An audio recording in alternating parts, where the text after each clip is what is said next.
शांति से बैठ जाएं सभी लोग।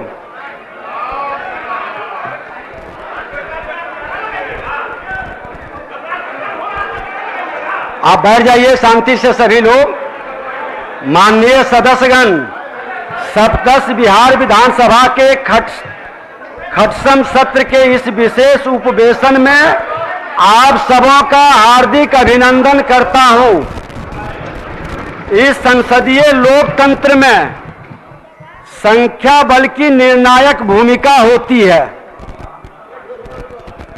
मैं इसी सदन में बहुमत से निर्वाचित हुआ था। मैं माननीय मुख्यमंत्री जी और तत्कालीन नेता विरोधी दल एवं वर्तमान के उप मुख्यमंत्री जी को धन्यवाद देता हूं कि उन्होंने मुझे इस आसन पर बिठाया था। अपने इस संक्षिप्त कार्यकाल में मैंने कई कार्य किए, कई कार्यक्रम आयोजित किए। मैंने हमेशा यह प्रयास किया कि सत्ता पक्ष और विपक्ष को साथ लेकर चलूं। पूरी निष्पक्षता से मैंने सदन के अपने दायित्व का निर्वहन करने का प्रयास किया। हमेशा मैंने विधानसभा के आप सभी सदस्यों की मान मर्यादा एवं सदन की गरिमा को बढ़ाने का प्रयत्न किया।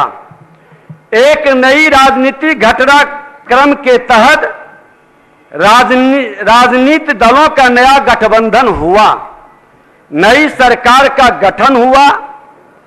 बिना किसी विवाद के नई सरकार ने शपथ ग्रहण भी किया और अपना कार्य करने लगी। परंतु इसी बीच सदन के कतिपय माननीय सदस्यों के कारण कुछ सदस्यों ने अध्यक्ष पद से हटाए जाने का संकल्प प्रस्तुत किया। माननीय सदस्य, लोकतंत्र में परिस्थितियां और समय दोनों परिवर्तनशील है। डॉक्टर राधाकृष्णन ने अपने एक लेख में लोकतंत्र के बारे में लिखा है, जो बिहार के प्रथम मुख्यमंत्री श्री बाबू और इस आसन पर बैठे हुए उस समय के अध्यक्ष हमारे परम श्रद्धेय बिंदेश्वरी वर्मा जी थे। उस समय भी इस तरह का अविश्वास प्रस्ताव आया था और उस समय ये कोट किया गया था कि लोकतंत्र की व्यवस्था के अनुसार राज व्यवस्था में बहुमत या अल्पमत की निहित अधिकार का रक्षण नहीं होकर सभी के अधिकारों का संरक्षण होता है। लोकतंत्रीय व्यवस्था में यदि किसी भी अल्पमत को हतोत्साहित या चुप करने का बलात् प्रयत्न दिखलाई दिया तो यह अनाचारी व्यवस्था बन जाती है। और हमेशा यह ध्यान रहे कि अनाचारी व्यवस्था शासन तंत्र को अत्याचार, व्यभिचार और भ्रष्टाचार के पथ पर अग्रसर करता है, जिसका परिणाम हम आप सभी देखे हैं, गवाह हैं। हम सभी माननीय सदस्यों से आग्रह करेंगे कि आपकी भावनाओं के अनुरूप आसन की मर्यादा का ध्यान रखकर हम अवश्य निर्णय लेते, लेकिन मुझे अफसोस है कि ऐसा करने का मुझे अवसर ही नहीं दिया गया।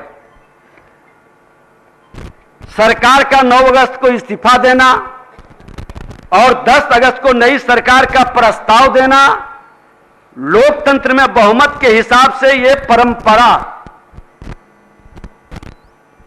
नैतिकता पर हम चर्चा नहीं करेंगे। लोकतंत्र की खूबसूरती कहें या लोकतंत्र की बदसूरती कहें, यह जनता के ऊपर छोड़ते हैं, या लोकतंत्र का तकाजा है। नई सरकार के गठनोपरांत मैं स्वतः अपने पद का परित्याग कर देता। लेकिन इसी बीच प्रेस मीडिया और अखबारों से मालूम हुआ कि 9 अगस्त को लोगों ने मेरे खिलाफ सचिव को अविश्वास प्रस्ताव की सूचना भेजी है। उस दिन सार्वजनिक अवकाश था। पुनः 10 अगस्त को सरकार गठन के पूर्व ही लोगों ने अविश्वास प्रस्ताव सचिवीय कार्यालय में जाकर दिया। इस परिस्थिति में उनके अविश्वास के आरोप का सही जवाब देना हमारी नैतिक जिम्मेदारी बन गई, क्योंकि यदि हम इस्तीफा दे देते तो उनके आरोप का जवाब उन्हें नहीं मिल पाता। माननीय सदस्यगण, आप सभी बिहार में लोकतंत्र के इस सबसे बड़े मंदिर के पुजारी हैं। मैं आप सभी को यह बताना चाहूंगा कि आपने जो अविश्वास प्रस्ताव लाया है वह अस्पष्ट है। 9 माननीय सदस्यों का पत्र मिला, जिसमें से 8 लोगों का प्रस्ताव नियमानुकूल प्रतीत नहीं होता है।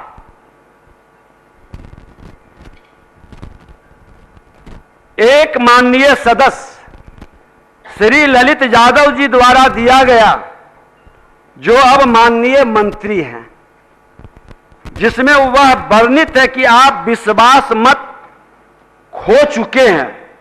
यह मुझे सही लगा, लेकिन मुझ पर अन्य आरोप जो कुछ माननीय सदस्यों द्वारा लगाया गया है, मनमानी करने का, कार्यशैली और व्यवहार अलोकतांत्रिक रखने का, तानाशाही प्रवृत्ति का, माननीय सदस्य खासकर श्री चंद्रशेखर जी, जो अब माननीय शिक्षा मंत्री हैं, उन्होंने कहा कि मुझसे गौरवशाली परंपरा शर्मसार हुआ। माननीय सदस्यगण, 20 माह के बहुत छोटे से कार्यकाल में मैं सदन में 100% प्रश्नों के उत्तर का आना, कुछ एक दिन छोड़कर लगभग 100% सदन का चलना, पक्ष और प्रतिपक्ष में भेद नहीं करना, दोनों पक्षों से सदन में चलाने में सकारात्मक सहयोग मिलना, मैं आभारी हूं कि दोनों पक्ष के सदस्य ने मुझे सहयोग किया है।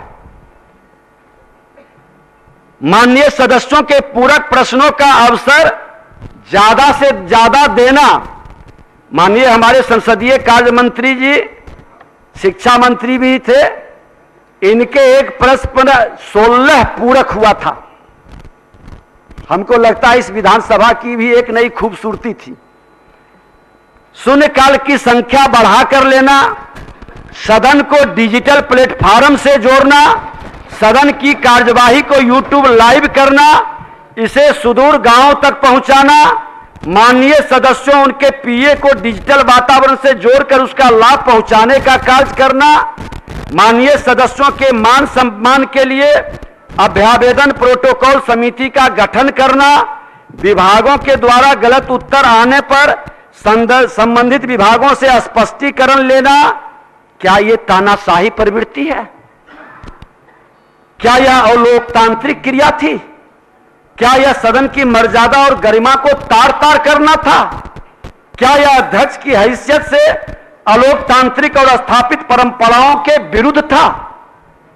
विधानसभा भवन शताब्दी वर्ष समारोह में माननीय मुख्यमंत्री जी के सहयोग से शुभारंभ हुआ।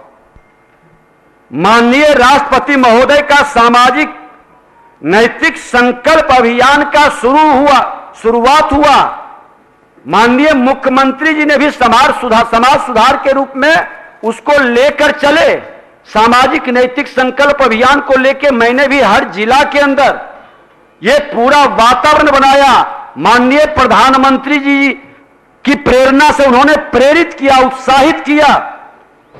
विधानसभा परिसर में शताब्दी स्मृति स्तंभ की आधारशिला रखना, बोधि वृक्ष के शिशु पौधे का रोपण, 17वीं विधानसभा के माननीय सदस्यों का लोकसभा के माननीय अध्यक्ष श्री ओम बिरला जी का मार्गदर्शन मिलना, देश के आजादी के बाद पहली बार देश के माननीय प्रधानमंत्री श्री नरेंद्र मोदी जी का विधानसभा परिसर में आना और लोकसभा था इसके सेंट्रल हॉल में लगे बिहार के प्रतीक चिन्ह को दर्शाते हुए ऐतिहासिक शताब्दी स्मृति स्तंभ का लोकार्पण करना, बिहार विधानसभा के 100 वर्षों के सफरनामा से संबंधित विधानसभा संग्रहालय का शिलान्यास, विधानसभा के अतिथियों के लिए अत्याधुनिक गेस्ट हाउस का शिलान्यास प्रधानमंत्री जी के कर कमलों से कराना, शताब्दी औषधीय उद्यान में उनके कर कमलों से कल्पतरु पौधों का रोपण कर एक सकारात्मक ऊर्जा संचार के लिए रचनात्मक वातावरण बनाना, इन सब कार्यों से सदन की गरिमा और विधायिका इन सब कार्यों से बढ़ी है या घटी है, निर्णय सदन के सदस्यों को करना है। मैं इन सब कार्यों की मूल्यांकन की जिम्मेदारी बिहार की जनता पर भी छोड़ता हूं। इस सदन में संविधान के ज्ञान हमारे अभिभावकों से मिलता है। इस ज्ञान संविधान के ज्ञाता व्यवहार की बिहार नहीं पूरे देश ने देखा और इतिहास इसका समालोचक है। इसका भी निर्णय लोकतंत्र में मालिक जनता है, अंतिम निर्णय उसी का होता है। माननीय मुख्यमंत्री जी आसन के प्रति जो आपका सम्मान था, आपके द्वारा जो सहयोग मिला, उसको कहने की जरूरत नहीं, क्योंकि आप ही का नहीं, नेता प्रतिपक्ष के नाते जो आज उप मुख्यमंत्री हैं, सभी सदस्यों का सदन और बिहार की जनता लाइव होता था, देखता था। उत्कृष्ट विधायक और उत्कृष्ट विधानसभा पर जब हमने बहस कराने का प्रस्ताव रखा, मेरे मन के अंदर यह इच्छा थी कि बिहार विधानसभा भवन के शताब्दी वर्ष हम मना रहे हैं, 100 वर्ष के गवाह नहीं भागीदार बन रहे हैं, तो हमारा विधानसभा उत्कृष्ट विधानसभा के रूप में और हमारे विधायक उत्कृष्ट बने। आप सबों ने उसमें भागीदारी किया। हमने लोभ और भय से मुक्त होकर इस आसन की मर्यादा और गरिमा के अनुरूप सभी को सम्मान दिया। अपने दायित्वों का निष्पक्ष निर्वहन कर सदन की प्रतिष्ठा बढ़ाने में कोई कोर कसर नहीं छोड़ी। विधायिका की गरिमा बढ़े, उसका सम्मान बढ़े, प्रशासनिक अराजकता पर अंकुश लगे, सरकार की नीति घोषणा कार्यक्रमों और खासकर भ्रष्टाचार के खिलाफ जीरो टॉलरेंस की नीति, न्याय के साथ विकास, न बचाते हैं न फंसाते हैं के सिद्धांतों को इस सदन के माध्यम से भी लागू करने का ईमानदारी से हमने प्रयास किया। इसमें कुछ लोगों की परेशानी बढ़ी जिसकी चिंता हमने कभी नहीं की। मैं सदन को यह अवगत कराना चाहता हूं कि आज मेरे ऊपर कोई भी मुकदमा या आपराधिक मामला नहीं है, और कई ऐसे माननीय सदस्य बैठे हैं जो इसी तरह के स्वच्छ छवि के हैं, लेकिन उनकी छवि को बचाने की जिम्मेदारी हम सबों की है। हर अच्छे लोगों को संरक्षित और सुरक्षित रखने का ये सदन ही नहीं, तमाम अच्छे लोग हर दल के अंदर, हर समाज के अंदर होते हैं, क्योंकि बिहार की जो विरासत थी, जो हमारा सांस्कृतिक विरासत हो, बौद्धिक विरासत हो, उत्कृष्ट पर था। पूरा देश ही नहीं दुनिया इससे सबक लेता था। वह विरासत ठहर गई, वह विरासत रुक गई। हम सब की जिम्मेदारी है ठहरी हुई विरासत को बढ़ाने का। लेकिन दुर्भाग्य से जो आरोपित और कलंकित हैं, वह स्वच्छ छवि को भी कलंकित करने का प्रयास करते हैं। उनके नजरिए में स्वभावतः शामिल रहता है। आज डिजिटल युग है, बदलते समय में लोग उसके बारे में आसानी से जान लेते हैं। छोटे हृदय से हम बड़ा सपना नहीं देख सकते और विकारों से मुक्त हुए सामाजिक सद्भाव और भ्रष्टाचार मुक्त विकास कभी नहीं हो सकता। हमारी कथनी करनी में जब तक अंतर रहेगा तब तक लोगों का विश्वास जो जनता का हम लेकर आते हैं उनकी श्रद्धा के पात्र हम नहीं बन सकते। माननीय सदस्यगण, इसके लिए हमको सजग रहना है। माननीय सदस्यगण, इस भवन के और विधानसभा के 100 साल पूरे हो चुके हैं।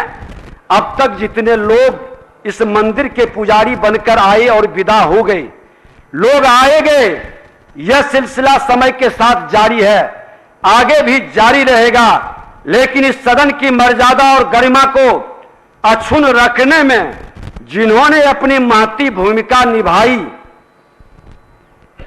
हम उनके प्रति सच्ची श्रद्धांजलि भी अर्पित करते हैं, हम नमन करते हैं और उनकी प्रेरणा भी प्राप्त करते हैं।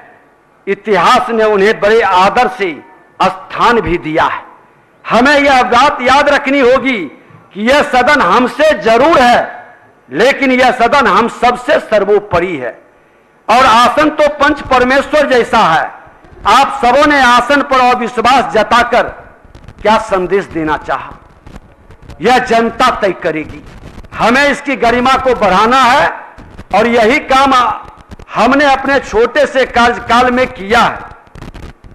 अंत में मैं कहना चाहूंगा कि अपने 20 माह के संक्षिप्त कार्यकाल में हम संपूर्ण सदन का चालक बनकर इसे ऊंचाई पर ले जाने का प्रयास किया। कभी चालाक बनकर सदन के अंदर लोगों को वर्गलाने का काम नहीं किया। अपनी जिम्मेवारियों को स्थापित नियमों और परंपराओं के तहत निष्पक्ष होकर बिना राग दोष, लोभ, लालच, भय, मोह के हमने अपने कर्तव्य का निर्वहन किया है।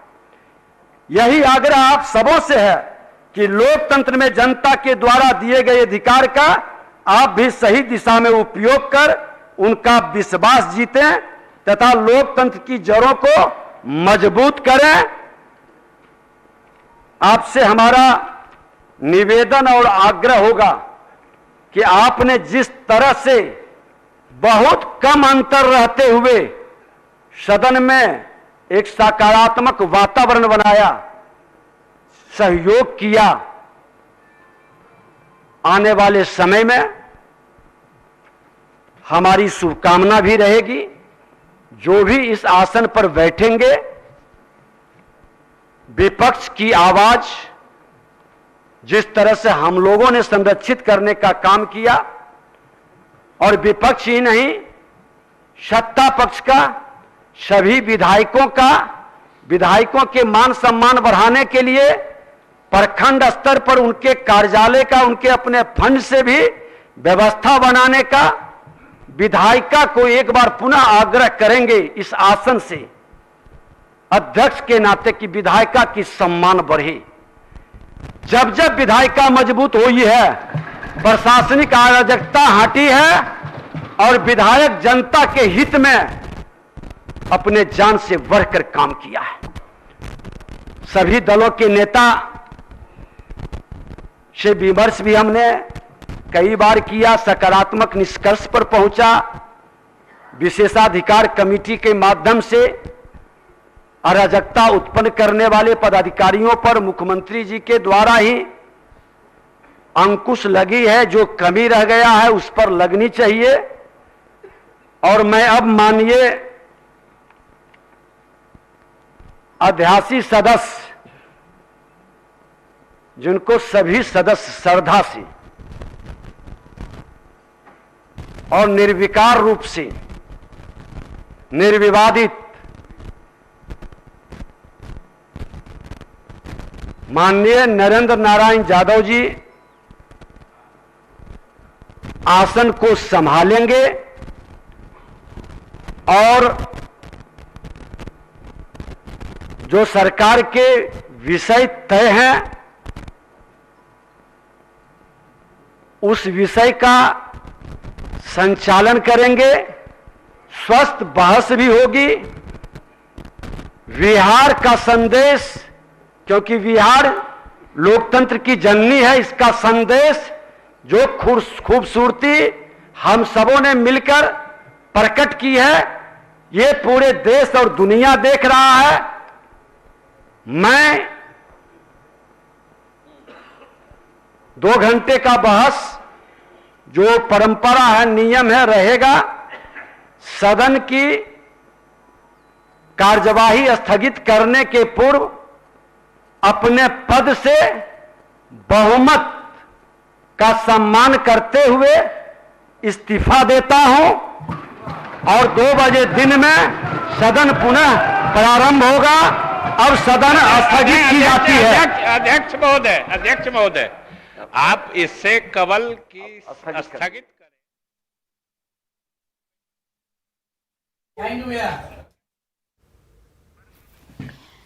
तो देखिए, स्पीकर पद से इस्तीफा दे दिया है विजय सिन्हा ने। उन्होंने कहा कि मैंने अपने 20 माह के छोटे से कार्यकाल में संसदीय परंपरा का निर्वहन किया। मैं इस्तीफा देने वाला था, लेकिन मुझ पर जो आरोप लगाए उन आरोपों का जवाब देना जरूरी था। सीएम नीतीश ने मुझे इस सदन की कुर्सी पर बिठाया था। स्पीकर पद से स्पीकर का इस्तीफा, और इस वक्त विजय सिन्हा ने अपना इस्तीफा दे दिया है। यह तस्वीर देख लीजिए, यह तस्वीर, और इस तस्वीर के साथ विधानसभा की कार्रवाई में जिस तरीके से विजय सिन्हा ने अपना इस्तीफा रखा, उन्होंने कहा कि अविश्वास प्रस्ताव जो मेरे ऊपर लगाया गया था, जवाब देना बाकी था, इसीलिए उस तरीके से इस्तीफा मैं नहीं दे सकता था। तो विधानसभा अध्यक्ष विजय सिन्हा ने पद से इस्तीफा दे दिया है, त्यागपत्र दे दिया है। मैंने अपने 20 माह के कार्यकाल में सदन को ऊंचाइयों पर ले जाने की कोशिश की। हमें इस सदन की गरिमा को बढ़ाना है, बचाए रखना है। नरेंद्र नारायण यादव सदन का संचालन करेंगे, इसका जिक्र भी विजय सिन्हा ने किया। यह सदन हमसे जरूर है, लेकिन हम सबसे ऊपर अगर कोई है तो वो है सिर्फ और सिर्फ सदन।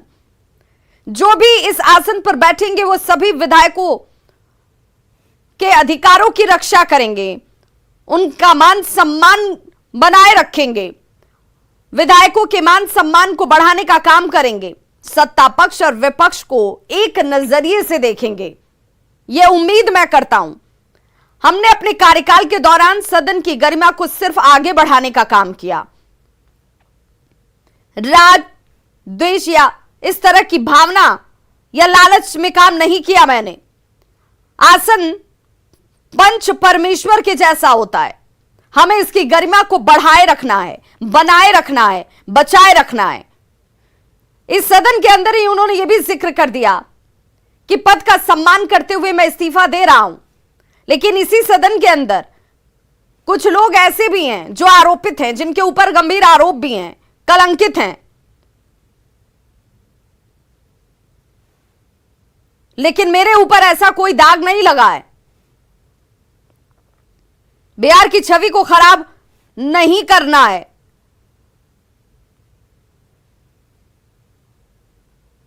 तो तस्वीरें उस दौरान की जिस वक्त स्पीकर पद से विजय सिन्हा ने इस्तीफा दिया। उन्होंने कहा कि मैं त्याग देता हूं, पद का सम्मान करते हुए यह इस्तीफा देता हूं, लेकिन कुछ महत्वपूर्ण बातें जिसका जिक्र करना जरूरी था और इस सदन के अंदर उन सवालों का जवाब दिए बगैर जाना अनुचित होता, इसीलिए मैंने इस्तीफा पहले नहीं दिया। मेरे ऊपर कोई मुकदमा या आपराधिक मामला नहीं है।